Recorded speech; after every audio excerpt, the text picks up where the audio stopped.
Thank you, Sri. Next, Sri Nishikant Dubey ji. धन्यवाद सभापति महोदय।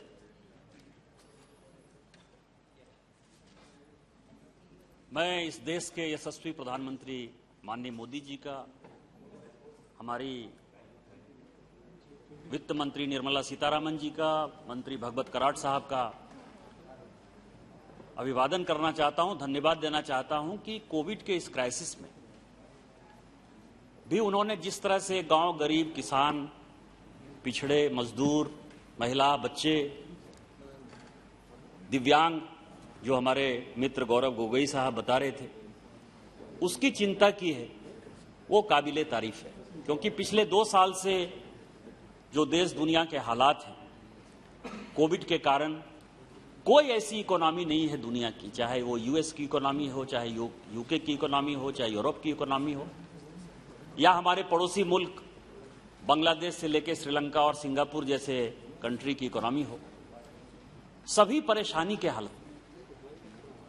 और चूंकि ये प्रजातांत्रिक देश है, इस देश में एक बड़ी कठिन परिस्थिति है सभापति महोदय कि एक तरफ आपको इस कोविड के क्राइसिस में लोगों तक कैसे खाना पहुंचाएं, एक बड़ी समस्या थी, क्योंकि लोगों के रोजगार कम हो रहे थे, स्वाभाविक तौर पर कम हो रहे थे, लोगों को पैसा खर्च करने की कैपेसिटी कम हो रही थी, और दूसरी तरफ जो मध्यम वर्ग है वो इन चीजों से परेशान हो रहा था। और आज जिस तरह से ये यूक्रेन क्राइसिस हुआ है, उसमें जो समस्याएं डेवलप हुई हैं, जिस तरह से पेट्रोल के प्राइसेस पूरी दुनिया में बढ़ रहे हैं, उसमें से कैसे उनको राहत पहुंचाया जाए, कैसे उद्योग धंधा लगाया जाए, कैसे उद्योगपतियों को सुविधा प्रदान किया जाए। तो ये एक कॉम्प्लिकेशन का एक इतना बड़ा जगह है कि कुछ ऐसे लोग हैं जिनको कि खाने के लिए भी नहीं है, कुछ ऐसे लोग हैं जिनको अपना घर परिवार इज्जत बचाना है, और कुछ ऐसे लोग हैं जो कि रोजगार सृजन करते हैं। इन तीनों के बीच जिस तरह से बैलेंस बनाकर ये फाइनेंस बिल लेकर आए हैं, उसके लिए माननीय प्रधानमंत्री जी निश्चित तौर पर बधाई के पात्र हैं। सर, एक हमारे यहां कहावत है कि बुरा जो देखन मैं चला, बुरा न मिलिया कोई, जो दिल खोजा अपना, मुझसे बुरा न कोई। कांग्रेस के मित्र और अपोजिशन के जितने लोग हैं और जितने लोग बोलने वाले हैं, सर, मैं उसको एंटीसिपेट कर रहा हूं कि वो पेट्रोल के प्राइस के बारे में निश्चित तौर पर बोलेंगे, महंगाई के बारे में बोलेंगे, पेट्रोल के प्राइस के बारे में बोलेंगे, और फिर कहेंगे भारतीय जनता पार्टी के लोगों को या हमारी सरकार को कि आप 7 साल से हैं, आप क्या कर रहे हैं? आप 7 साल से हैं, क्या करेंगे? लेकिन हम क्या करें सर, क्या करें? आपने जो चीज छोड़ा है उसके बारे में हमको तो बोलना ही पड़ेगा ना। आप कर्जा छोड़कर गए हो, कर्जा बढ़ा के यदि दर्जा बढ़ाते हो तो हम क्या करें? हम पेपर लेकर आए सर, आज ये पेपर है सर जो उत्तर सभा पटल पर माननीय पेट्रोलियम मंत्री ने रखा था। 2004 में अटल जी की सरकार गई, 2004 से इन लोगों ने 2004 से लेकर 2014 तक एक बड़ी अच्छी सरकार चलाई सर, और केवल इकोनॉमिस्ट थे उसमें सर। लोग कहते हैं ना कि पढ़े लिखे सरकार चलाते हैं, इकोनॉमिस्ट सरकार चलाते हैं। हमारे तरफ होता है कि हमारे यहां टैलेंट पूल कम है, टैलेंट क्रंच है।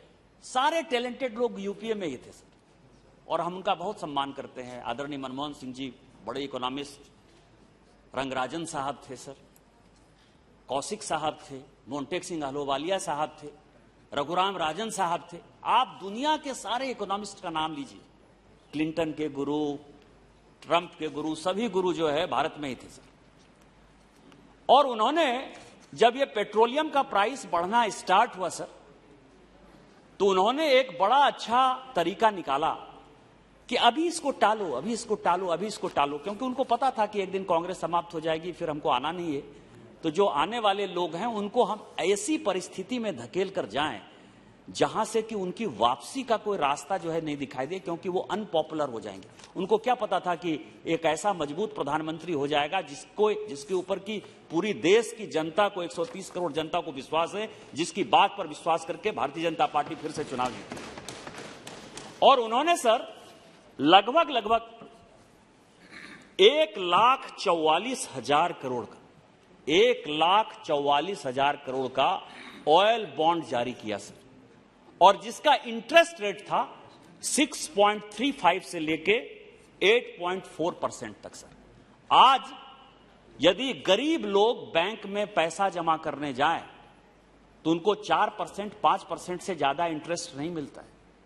जो एम्प्लॉई हैं ईएफओ के, जो कि आप खुद ही मजदूर के नेता हैं सर, यदि आप देखेंगे तो सरकार को 8.5% से उसको डाउन करने की आवश्यकता पड़ रही है, क्योंकि वर्ल्ड मार्केट में जो है हमारा बैंकिंग सिस्टम सस्टेन नहीं कर पा रहा है।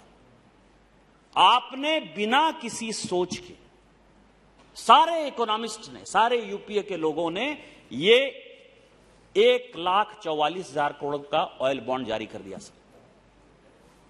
और आप समझें कि इस परिस्थिति में जब यह लौटाने की बात है, जब 2014 से है, क्योंकि कमिटमेंट है सर, भारत सरकार का कमिटमेंट है, देना है, 3 सॉवरेन गारंटी है, 3,22,000 करोड़, 1,44,000 करोड़ रुपया हमने लिया और 3,22,000 करोड़ रुपया हमको लौटाना है सर।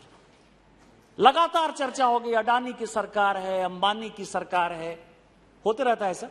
जब कांग्रेस की सरकार थी तो हम लोग भी इधर से चिल्लाते थे कि टाटा की सरकार है, बिरला की सरकार है। जो बिजनेसमैन उस समय आगे बढ़ते हैं, निश्चित तौर पर मैंने सारे डिबेट डिस्कशन 1952 से सुने हैं सर, हमको कोई परेशानी नहीं है। लेकिन ये जो ऑयल बॉन्ड है सर, ये ऑयल बॉन्ड जो आप 1,44,000 करोड़ का 3,22,000 करोड़ रुपया दीजिएगा, ये किसको दीजिएगा? कभी आपने देखा है? सारे बड़े बिजनेसमैन जो हैं, जिनकी भी नेटवर्थ 5,000 करोड़ से ज्यादा है सर, उन सबों ने इसमें ऑयल बॉन्ड में इन्वेस्ट कर रखा है। अडानी और अंबानी की सरकार कांग्रेस है सर कि भारतीय जनता पार्टी? मेरा एक सीधा सीधा सवाल है सर। हम इसके लिए प्रयास कर रहे हैं। यूक्रेन क्राइसिस के बाद आज लगभग वर्ल्ड मार्केट में 130 से 139 डॉलर पर बैरल जो है क्रूड के ऑयल हो गए, दाम हो गए सर। क्या करें? हम भी आप ही की तरह नाटक करें? हम भी आने वाले जो जनरेशन है उनको जो है रोड पर भीख मांगने के लिए पैदा कर दें? हमारे प्रधानमंत्री ये नहीं चाहते। हमारे प्रधानमंत्री जी देश को ये बताना चाहते हैं कि ये सिचुएशन है और इस सिचुएशन में महंगाई बढ़ेगी, पेट्रोल के प्राइस बढ़ेंगे, एलपीजी के प्राइस बढ़ेंगे। वोट की राजनीति अलग है, देश की राजनीति अलग है। आज जो बातें कह रहे थे, 15 साल तक गौरव गोगोई साहब के पिताजी वहां मुख्यमंत्री रहे असम में, क्यों ऐसा हालत है? आप फ्री का जो है यदि किसी को बांटना शुरू करोगे, फ्री की बिजली दे देते हैं, फ्री का आपको मकान दे देते हैं, फ्री आपको इन्वेस्टमेंट दे देते हैं, पैसा प्रत्येक महीने दे देते हैं, क्या ये फ्री बी की सरकार आप चलाने की बात कर रहे हैं? और इसमें से इसके बाद आपको लगेगा कि केंद्र उसकी मदद करे? ये हालत थे सर। आपको हमारे देश की ताकत, हमारे प्रधानमंत्री जी की ताकत पर प्रधानमंत्री जी क्या कर रहे हैं? आप ऑयल ब्लेंडिंग की बात करें, आज 20% इथेनॉल यदि पेट्रोलियम प्रोडक्ट में प्रधानमंत्री जी देने की बात करते हैं, यूपीए चाहता था 5% के लिए, हम जब आए तो 10% देने की बात किए, और आज यदि हम 20% देने की बात कर रहे हैं तो हम ऑयल इंपोर्ट पर अपनी निर्भरता खत्म करना चाहते हैं।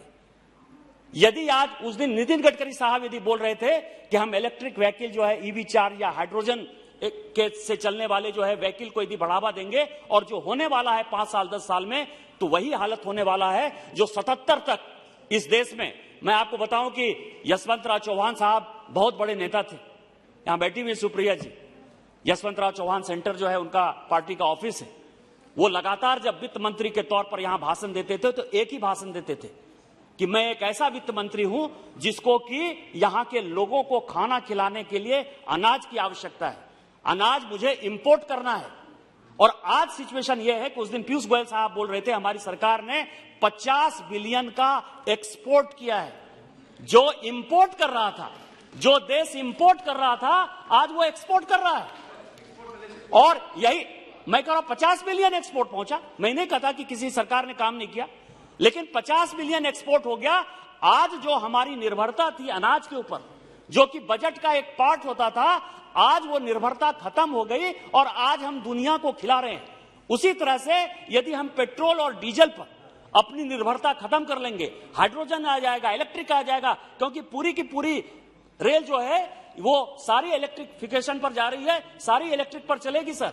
यदि ये सिचुएशन पैदा हो जाएगा तो कभी भी ये सवाल पैदा नहीं होगा कि पेट्रोल के दाम बढ़ गए, डीजल के दाम बढ़ गए, इन्फ्लेशन आ गया। और आप क्या कर रहे हो? आप क्या कर रहे हो गौरव जी? आपकी सरकार में पूरा रिपोर्ट लेके आया हूं कि जो अपोजिशन की सरकार है, वैट और एक्साइज की आप बहुत बात करते हो, जनता की बात करते हो, जीएसटी में क्यों नहीं पेट्रोलियम प्रोडक्ट को ले आते हो? हम तो कहते हैं, भारत सरकार तो लगातार कह रही है कि आप ले आओ जिससे कि पैरिटी हो। गरीबों को जो है आपकी सरकार भी फायदा पहुंचाना चाहती है, हमारी सरकार भी फायदा पहुंचाना चाहती है, लेकिन आप गरीबों के लिए चिंतित नहीं हो, किसानों के लिए चिंतित नहीं हो, आप राजनीति करना चाहते हो। मैं केरल में वैट 30% है, आपके राज्य में सभापति महोदय। कर्नाटक में 30% था, जिसको कि घटा के हमारी सरकार ने 18% किया है। आंध्र प्रदेश अपोजिशन का है सर 36%।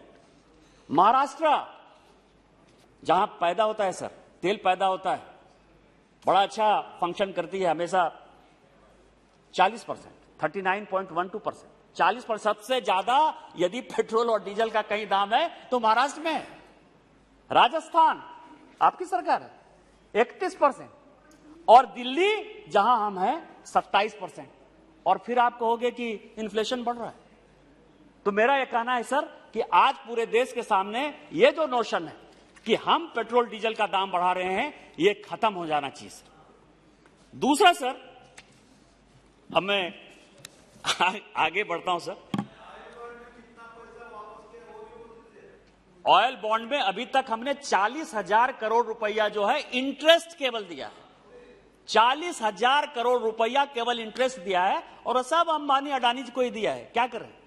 देंगे आप, एक दिन निकालिएगा आरटीआई से, कहिएगा हमने अंबानी को दे दिया, अडानी को। आप थोड़े कहेंगे कि आपने इस देश को बर्बाद किया था, उसका खामियाजा हमको भुगतना पड़ रहा है।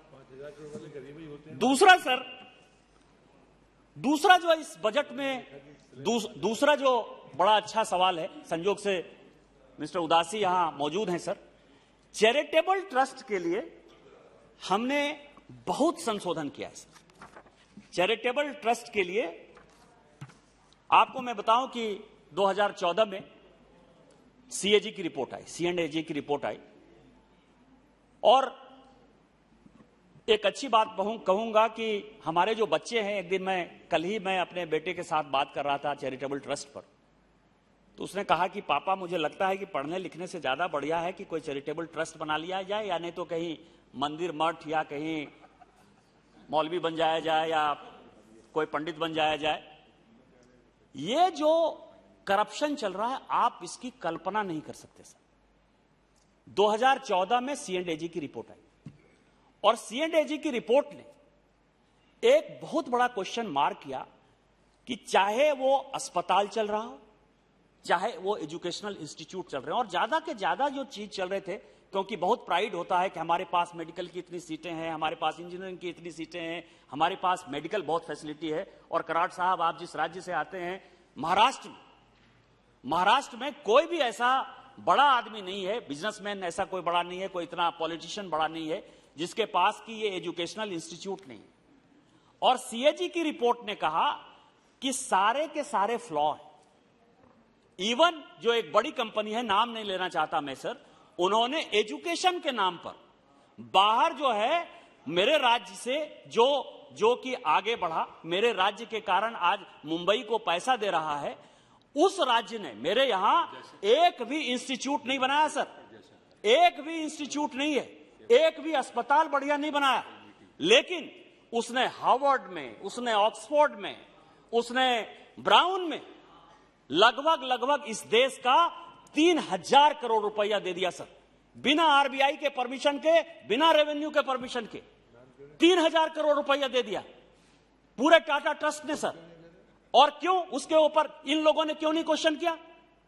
मैं भारत सरकार से मांग करता हूं कि 2004 से लेकर 2014 तक उस टाटा ट्रस्ट ने कितने पॉलिटिशियन हैं, इंक्लूडिंग भारतीय जनता पार्टी के पॉलिटिशियन, कितने ऐसे पॉलिटिशियन हैं जिनके बच्चों को उन्होंने स्कॉलरशिप देके पढ़ाया, कितने ऐसे ब्यूरोक्रेट हैं जिनके बच्चों को उन्होंने स्कॉलरशिप देकर पढ़ाया, कितने ऐसे पत्रकार हैं जिनके बच्चों को उन्होंने स्कॉलरशिप देके पढ़ाया, और बिना आरबीआई के परमिशन के, सीएजी की रिपोर्ट के आने के बावजूद भी सर इन्होंने चैरिटेबल ट्रस्ट को उगने दिया। आज बच्चों की पढ़ाई जो है प्रॉपर नहीं हो पाती है। या आप स्टेट की बात करते हो, स्टेट कंसेशनल रेट पर उनको जमीन देता है, स्टेट हॉस्पिटल बनाने के लिए जगह देता है, और आपने कोई कार्रवाई नहीं की। मैं जहां रुका हुआ था सर, कि हम और उदासी जिस कमेटी के मेंबर थे, हमने कहा कि नथिंग डूइंग, कुछ नहीं होना है, और पीएससी की एक प्रॉपर अच्छी रिपोर्ट बनाई सर, कि यदि किसी को कंट्रोल करना है, यदि इसमें कुकुरमुत्ते की तरह उग आए एनजीओ को यदि कंट्रोल करना है, तो सबसे पहले चैरिटेबल ट्रस्ट पर। और मैं माननीय प्रधानमंत्री जी का और माननीय वित्त मंत्री जी का धन्यवाद देना चाहता हूं कि इस बजट में यदि किसी लूप होल्स को उन्होंने रोका है तो चैरिटेबल ट्रस्ट के लूप होल्स को रोका है सर। उन्होंने सारे अमेंडमेंट किए। इसके बाद मैं आपको बताऊं चेयरमैन सर, ब्लैक मनी की बहुत बात आती है, बड़ा प्रिय सब्जेक्ट है सर। 2011 में मेरा सीट वो 543 था, 545 सर, सबसे अंतिम सीट था। 545 ही इस लोकसभा की स्ट्रेंथ है, मेरा नंबर 545 था सर। हम लोग एक ही मोहल्ले में, अर्जुन मेघवाल जी, हम लोग सब साथ ही बैठते थे, उदासी साहब। तो मैंने वहां से भाषण देते हुए कहा कि यूपीए सरकार के 3 ऐसे सांसद हैं जिनका की अकाउंट लिंचेनस्टाइन बैंक का अकाउंट आया था, लिंचेनस्टाइन का अकाउंट आया था, और मैंने जो है इस फ्लोर ऑफ द हाउस में उसको डिस्क्लोज किया था। उस वक्त माननीय यहां के वित्त मंत्री, जो बाद में भारत के राष्ट्रपति बने, प्रणब मुखर्जी साहब थे, उन्होंने उसका कोई जवाब नहीं दिया। उसमें एक मंत्री थी सर, मतलब कांग्रेस की एक मंत्री भी थी। मेरे भाषण पर एक पीआईएल हुआ सर, हर्ष रघुवंशी ने सुप्रीम कोर्ट में पीआईएल किया, और उस पीआईएल को शांति भूषण जी और राम जेठमलानी जी ने उस केस को लड़ा। राम जेठमलानी जी का अब नहीं है, और शांति भूषण जी का इतना ही योगदान था कि मेरे भाषण पर जो पीआईएल हुआ, उस पीआईएल का केस उन्होंने लड़ा, क्योंकि जब लोकसभा में कोई जवाब नहीं आएगा तो सुप्रीम कोर्ट देखेगी। और सुप्रीम कोर्ट में वो केस चलता रहा, और सुप्रीम कोर्ट ने 2012 में सर, 2012 में कहा कि एसआईटी बनाओ, ब्लैक मनी की एसआईटी बनाओ। 2012 से लेकर 2014 तक सर, ये यूपीए की सरकार, क्योंकि इसको भ्रष्टाचारियों को बचाना है। आज जो कांग्रेस पार्टी की दुर्गति है सर, उसके पीछे रीजन यही है, देश के लिए कोई काम नहीं करना है। 2 साल तक ये बैठी रही, और जब माननीय मोदी जी ने 27 मई को शपथ लिया, तो सबसे पहले कैबिनेट में उस एसआईटी को बनाया जो सुप्रीम कोर्ट का आदेश था। और आज मैं आपको बताऊं कि इसमें कैश ट्रांजैक्शन के लिए सेक्शन 68 में एक बड़ा संशोधन लेकर यह सरकार आई है। क्यों लेकर आई है सर? हसन अली का मामला हो, काशीनाथ टपोरिया का मामला, लाखों लाख करोड़ सर केवल कैश ट्रांजैक्शन हवाला के माध्यम से जाते रहे, कोई माए बाप नहीं, कोई रोकने वाला नहीं। हसन अली का पैसा चला गया सर, काशीनाथ टपोरिया का मामला चला गया। आज भी हवाला के माध्यम से कितने पैसे गए, उसके बारे में कंप्लीट जो है हिसाब किताब नहीं नजर आ रहा है। भारत सरकार ने यह काम किया। आपको पता है सर कि पिछले बजट में जब लगातार हम पिछले 7-8 साल से जो काम कर रहे हैं, उसमें हमने कह दिया कि 2 लाख से ज्यादा जो है आप कैश ट्रांजैक्शन नहीं कर सकते। कितना बड़ा आंदोलन हुआ सर, सारी जेम्स एंड ज्वेलरी इंडस्ट्री जो है रोड पर आ गई। सबों ने कहा कि भारतीय जनता पार्टी अपने वोटर को नाराज करती है। हमारे भी कई एक सांसद सर माननीय प्रधानमंत्री जी से लगातार ये आग्रह करते रहे कि ये तो हमारा बनिया वर्ग जो है, हमारा वोटर है, ये नाराज हो जाएगा।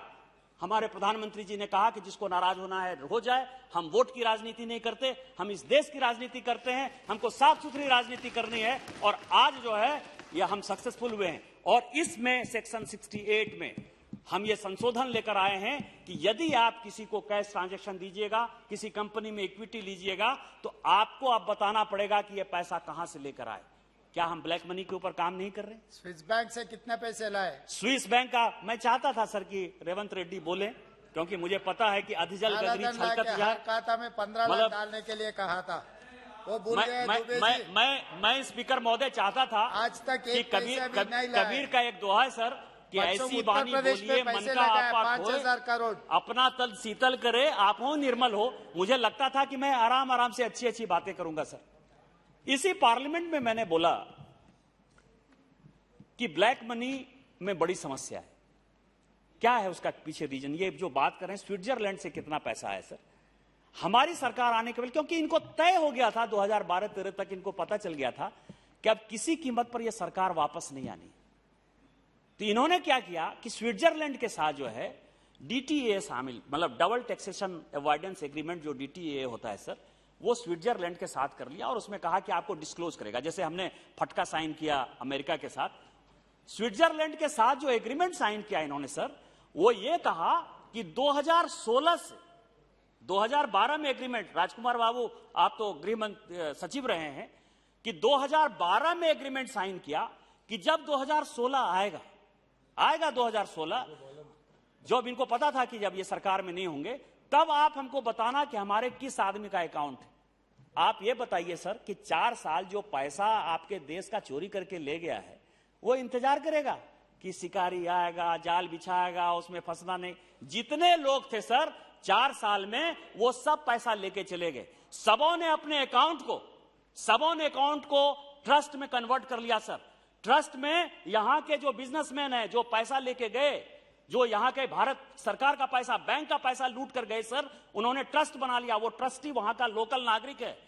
और यदि मैं भारत के लोगों का नाम लेने के लिए जाऊंगा तो वो वहां के लोकल लोगों का नहीं पैसा बताएगा। और जितने पैसे हैं सब उन लोगों ने ट्रस्ट में कन्वर्ट कर लिए। और इसके बाद ये कहते हैं कि स्विट्जरलैंड से कहां से पैसा आया? करो आप, भरे हम। ये हालत है सर। इसके बाद मैं, ऐसा है सर कि तीसरा जो पॉइंट है सर, जो कांग्रेस ने कहा, क्रिप्टो करेंसी हमारे दिल से, और जिन्होंने उठाया इस मुद्दे को सबसे पहले शिव कुमार उदासी साहब, स्टैंडिंग कमेटी में हम लोग 2012-13 से आज क्रिप्टो करेंसी की बात हो रही है सर, आज डिजिटल करेंसी की बात होती है। इन लोगों का कैसा विजनलेस आदमी थे, मैं यही बता रहा हूं कि 2012-13 से लगातार हम क्रिप्टो करेंसी की बात करते रहे और कोई भी ऐसा गवर्नर हमारे सामने अपीयर नहीं हुआ, चाहे वो सुब्बा राव साहब हों, चाहे रघुराम राजन साहब हों, चाहे उर्जित पटेल साहब हों, या आज के वर्तमान जो गवर्नर हैं, उस वक्त सेक्रेटरी भी थे और आज गवर्नर हैं शक्तिकांत दास साहब।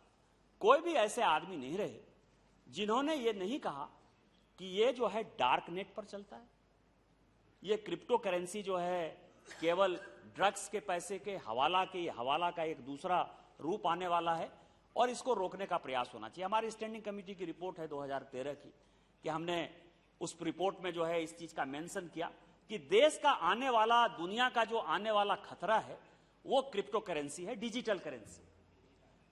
2013 से लेकर 2014 तक 1.5 साल जो है यूपीए की सरकार रही सर, इसके ऊपर उन्होंने कोई ध्यान नहीं दिया। आज जो सिचुएशन है वो बिल की बात करते हैं। अब बिल कब आएगा, नहीं आएगा, लीगल है, इलीगल है, इसका दूसरा सवाल है सर। लेकिन जो सिचुएशन पैदा हुआ पूरी दुनिया में जो सिचुएशन पैदा हुआ कि आज जो है, यदि आपको करप्शन करना है, किसी को यदि पैसा देना है घूस का, तो वो क्रिप्टो में जा रहा है। किसी को ड्रग्स खरीदना है वो क्रिप्टो में जा रहा है। और पूरी दुनिया इससे परेशान है सर। और पूरी दुनिया इसीलिए परेशान है कि जो करेंसी है हमारी, उस करेंसी में हमको पता है कि कितना करेंसी छपा, इस देश में कितनी करेंसी है, उस करेंसी का कितना उपयोग होगा, कितना उसका इंपोर्ट बिल है, कितना उसका एक्सपोर्ट बिल है, और इसको सेंट्रल बैंक पूरी दुनिया में रेगुलेट करती है। लेकिन ये जो क्रिप्टो है, इस क्रिप्टो का कौन मालिक है, ये आज तक यही पता नहीं चला सर। अलग अलग एक्सचेंज बन गए हैं, अलग अलग चीजें बन गई हैं, और भारत सरकार और पूरी की पूरी जो चाहे आरबीआई हो, चाहे इनकम टैक्स हो, सभी इसके लिए चिंतित है कि ये इस तरह के पैसे जो है कैसे आ गए हैं। तो क्रिप्टो करेंसी के लिए सबसे पहला भारत सरकार को यह था कि आज के लोगों को, आज के जो बच्चे हैं सर, हमारे पॉकेट में यदि कैश 10-20 हजार नहीं हो तो मैं तो अपने गाड़ी में नहीं बैठता सर, मैं तो पैदल टहलने भी नहीं जाता। लेकिन मेरे बेटे के पास यदि 5,000 भी रुपया होगा, आज का जो जमाना बदला है, उसको लगता है कि एक बोझ हो गया। लोग जो है कार्ड की तरफ बढ़ रहे हैं, लोग जो है डिजिटल करेंसी की तरफ बढ़ रहे हैं। तो भारत सरकार ने इस बजट में जो सबसे बढ़िया काम किया कि वो आरबीआई को जो है डिजिटल करेंसी की तरफ आगे बढ़ाया। क्रिप्टो का जहां तक सवाल है सर, कि क्रिप्टो में जो लूप होल्स था, वो 30% जो उन्होंने टैक्स लगाने की बात की है, उसमें चाहे घाटा हो चाहे नफा हो, या 1% टीडीएस लगाने की जो बात की है, एक बहुत बड़ा कदम है कि जिन लोगों ने इन्वेस्ट कर लिया। और आज के ही अखबार में यदि आप स्पीकर महोदय देखेंगे, सभापति महोदय देखेंगे, तो आज ही के अखबार में फ्रंट पेज पर इकोनॉमिक टाइम्स ने लिखा है कि पूरी की पूरी जो क्रिप्टो इंडस्ट्री है वो हिली हुई है भारत सरकार से, कि जिस तरह से इसके तरफ इस दिशा में जा रही है, वो एक तरह से समझिए कि क्रिप्टो को आज नहीं कल बैन होना ही होना है। और भविष्य की करेंसी जो है, जो दुनिया की करेंसी जी डिजिटल करेंसी होगी, तो भारत सरकार अपने विजन के साथ उसी तरफ से बढ़ रही है। इसीलिए डिजिटल करेंसी के बारे में भी मुझे लगता है कि अपने को बहुत ज्यादा चिंता करने की आवश्यकता नहीं है, और वो रास्ता ठीक ही होने वाला है। इसके अलावा जो एक बड़ी राहत दी है सर, इस सरकार ने गरीबों को, आम लोगों को, महिलाओं को, बच्चों को, जिनके पास सीए नहीं है, या जो मान लीजिए कि किसी कारणवश उनका अकाउंटिंग छूट जाता है, तो उसको एक बहुत अच्छी राहत भारत सरकार ने दी है कि अब 2 साल के बाद भी आप अपने इनकम टैक्स को रिवाइव कर सकते हैं, मतलब आप फिर से उसको ठीक कर सकते हैं। और ठीक करने में आपको सब कुछ सच सच बताना पड़ेगा। यदि आप सच नहीं बताएंगे तो समस्याएं आएंगी, और उस समस्या को निजात पाने के लिए इन्होंने बहुत बड़ा ये काम किया है सर। एक जो सबसे इंपॉर्टेंट है, और इस पार्लियामेंट को समझने का सवाल है, हम हमेशा इस पार्लियामेंट में चर्चा करते हैं कि गरीबों के लिए अलग कानून है, अमीरों के लिए अलग कानून है। यह फैक्ट है कि हम जिस वोट से जीत कर आते हैं वो गरीबों के वोट से जीत कर आते हैं, और जो बड़े बिजनेसमैन हैं उनके पास लॉबिस्ट हैं, वो अपना कॉर्पोरेट अफेयर्स का मंत्रालय चलाते हैं और उनके लिए लॉबिस्ट तैयार होते हैं। लेकिन जब पार्लियामेंट कानून पास करती है, और ये सोचनीय विषय है क्योंकि हम चर्चा करते हैं कि आईबीसी एक्ट अभी तुरंत बना 2 साल में, आपने उसमें जो है 50 संशोधन कर दिए। कॉर्पोरेट बिल हमने बनाया था, कॉर्पोरेट एक्ट आप ही की यूपीए सरकार लेकर आई थी, 2013 में बना, उसमें भी कम से कम नहीं भी कुछ तो 20 बार 25 बार संशोधन करना पड़ा। कभी इसके तह पर अभी मैंने देखा कि इनकम टैक्स एक्ट में और कस्टम एक्साइज एक्ट में कई एक चेंजेस किए गए, और मैं भारत सरकार को धन्यवाद देना चाहता हूं। उसका कारण है, जैसे एक मैं उदाहरण दूंगा sir, transfer pricing. Transfer pricing क्या है कि एक कंपनी है, वो कंपनी अपना टैक्स बचाने के लिए या किसी कारण से वो सब्सिडियरी कंपनी लगाती है और उससे जो है वो पैसा लेकर आती है, और उसका जब टैक्स कम्यूट करने की बात आती है तो कोई डिसीजन कुछ होगा, कोई डिसीजन होगा। ट्रांसफर प्राइसिंग में इतनी बड़ा लिटिगेशन और समस्या होने लगा सर, मैं बस 4-5 मिनट में खत्म कर दूंगा सर। इतनी बड़ी समस्या होने लगी कि दिल्ली हाईकोर्ट का जजमेंट किसी कंपनी के लिए अलग, सुप्रीम कोर्ट का जजमेंट किसी कंपनी के लिए अलग, मुंबई हाईकोर्ट का किसी कंपनी के लिए अलग। मैं 10 केस लेकर आया हूं सर, और इतनी बड़ी समस्या होने लगी कि जो अथॉरिटी है, रेवेन्यू डिपार्टमेंट की अथॉरिटी है, वो समस्या में पड़ने लगी कि फाइनली हम किसकी बात माने। और इस कारण से एक बहुत बड़ा संशोधन ट्रांसफर प्राइसिंग जैसे और भी 5-7 ऐसी चीजें हैं जिसमें लेकर आए सर। दूसरा जो इस सरकार ने एक बहुत बढ़िया काम किया सर, कि मान लीजिए कि किसी कोर्ट ने किसी मुद्दे को यदि सेटल कर दिया, और उसी तरह का कोई केस यदि रेवेन्यू डिपार्टमेंट में चल रहा है, तो जो हाई कोर्ट ने या सुप्रीम कोर्ट ने सेटल कर दिया है, उसके आधार पर इस लिटिगेशन को खत्म करना है। क्योंकि आपको पता है कि हम समस्या से समाधान की तरफ बढ़ रहे हैं, एक बड़ा काम कर रहे हैं, फैसलेस की तरफ बढ़ रहे हैं, तो एक बड़ा काम ये भारत सरकार ने इसके ऊपर किया है सर। उसी तरह से इंडस्ट्री को बढ़ाने के लिए, जैसे इलेक्ट्रॉनिक्स की बात कही हमारे बहुत ही काबिल मित्र गौरव गोगोई साहब। अब क्या है कि कल मंत्री जी ने बताया कि 1995 में, मैं आपको बता रहा हूं कि विजन, नेतृत्व क्या होता है और उस नेतृत्व के क्या फायदे क्या नुकसान होते हैं। एक 1995 में आपने WTO एग्रीमेंट साइन कर लिया, और 96 में जब चिदम्बरम साहब, इनके बहुत काबिल, मैं वित्त मंत्री के तौर पर उनका नाम भूल गया, वो और भी काबिल हैं सर, और मैं उनका बहुत सम्मान करता हूं। उनका आर्टिकल प्रत्येक सप्ताह पढ़ते रहता हूं, अपने आप को खुश पाता हूं उस आर्टिकल को पढ़ के कि वो किस तरीके से जो है पूरे देश को धकेले। यहीं पीएमएलए का कानून जब लेकर आए तो मैंने उसी 545 में उठकर कहा था सर कि ये पीएमएलए का कानून आप ऐसा लेकर आए हो कि वाइफ और हस्बैंड की यदि लड़ाई होगी ना तो उसमें भी जेल हो जाएगा। और पता नहीं मेरे मुंह में क्या सरस्वती उस दिन था कि किसी दिन यदि आप उस चक्कर में पड़ गए तो शायद आपके ऊपर भी ये कानून लग जाएगा। और इतिहास गवाह है सर कि उसी पीएमएलए कानून में जो है वो और उनके परिवार के लोगों को जेल जाना पड़ा। इसलिए कानून ऐसा बनाना चाहिए जो सर्वग्राही हो। तो इलेक्ट्रॉनिक का क्या है सर कि 96 में उस नेतृत्व को पता ही नहीं था, 96 में उस नेतृत्व को पता ही नहीं था कि इस देश में mobile, computer, iPad, electronic gadgets उसका इतना बड़ा मार्केट होने वाला है। और उन्होंने एक प्राइसिंग जो है फाइनल तय कर दी सर। उस प्राइसिंग के आधार पर आज जो है मैंने आपको कहा कि इस देश में महिलाएं जो है सबसे ज्यादा गोल्ड और डायमंड के ऊपर चिंता करती हैं, वो खरीदने का कोशिश करती हैं, लेकिन वो कुछ नहीं है सर जो इलेक्ट्रॉनिक गुड्स हमारे यहां इंपोर्ट होकर आते हैं। और ऐसा एग्रीमेंट साइन कर दिया, क्योंकि भारत सरकार एग्रीमेंट साइन करती है, उसके आधार पर चाहकर भी प्रधानमंत्री जी हमारे इंपोर्ट को जो है घटा नहीं पा रहे हैं। तो वो क्या कर रहे हैं, वो ये कर रहे हैं कि वो सारे टेलीकॉम डिपार्टमेंट और आईटी डिपार्टमेंट से ये कोशिश कर रहे हैं कि आप यही मैन्युफैक्चर करो, हम आपको सुविधा देंगे। जैसे पीएलआई स्कीम लेकर यदि आए हैं, हम आपको सुविधा देंगे। तो इस तरह का काम जो है भारत सरकार कर रही है। और इस बजट में भी चाहे इलेक्ट्रॉनिक्स का सवाल हो, चाहे जेम्स का सवाल हो, चाहे ज्वेलरी का सवाल हो, हमने ये किया है। अंत में सर जीएसटी के ऊपर इन्होंने कहा कि क्या हो रहा है, सारे स्टेट की पावर आपने ले ली, ये कैसे कोऑपरेटिव फेडरलिज्म है। तो रोपा पेड़ बबूल का आम कहां से हो। हम जीएसटी थोड़े लाना चाहते थे। हम तो 2010-11 में आप ही का पॉलिसी था, आप ही की पॉलिसी थी जीएसटी बिल आपने इंट्रोड्यूस किया। बस 2-3 मिनट सर। जीएसटी बिल आपने इंट्रोड्यूस किया, उसमें कई एक फ्लॉ थे। आपने कमेटी बनाई, केलकर की कमेटी बनाई, मैं ये कह रहा हूं मोंटेक सिंह अहलूवालिया की कमेटी बनाई, और उसमें से आपने स्टेट के सारे पावर ले लिए। आपने ले लिए तो हमको तो ये देश चलाना है ना, हमको आगे बढ़ाना है। कोई कानून यदि आपने एक बार बनवा दिया या बनाना चाहते हैं तो हम उसको वापस थोड़े ले लेंगे। इनकम टैक्स एक्ट यदि 1961 में आ गया तो उसको हम वापस थोड़े ले लेंगे। इस बजट में सर जीएसटी में हमने संशोधन करके ये काम किया है कि कई एक लोग इनपुट क्रेडिट लेने के लिए और आउटपुट क्रेडिट लेने के लिए बहुत महत्वपूर्ण है सर कि अलग अलग कंपनियां बना लेते हैं और उस कंपनियों को 3 महीने, 4 महीने, 6 महीने के बाद जो है वो वेनिसिंग कंपनी हो जाती है, वो कंपनी बंद हो जाती है सर।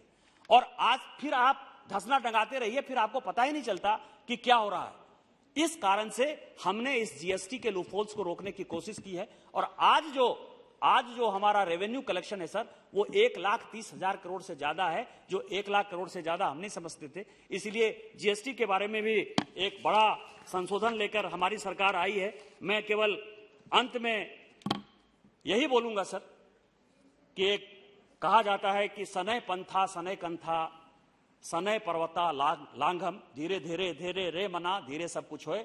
मैं इस देश के यशस्वी प्रधानमंत्री को बधाई देना चाहता हूं, धन्यवाद देना चाहता हूं, वित्त मंत्री को धन्यवाद देना चाहता हूं कि उन्होंने गांव, गरीब, किसान के साथ साथ उद्योग की चिंता की, रोजगार की चिंता की, इस देश को आगे बढ़ाने की चिंता की। और ये देश कैसे 5 ट्रिलियन इकोनॉमी से 10 ट्रिलियन इकोनॉमी होगी, उसके लिए एक रास्ता बताया। इन्हीं शब्दों के साथ जय हिंद, जय भारत।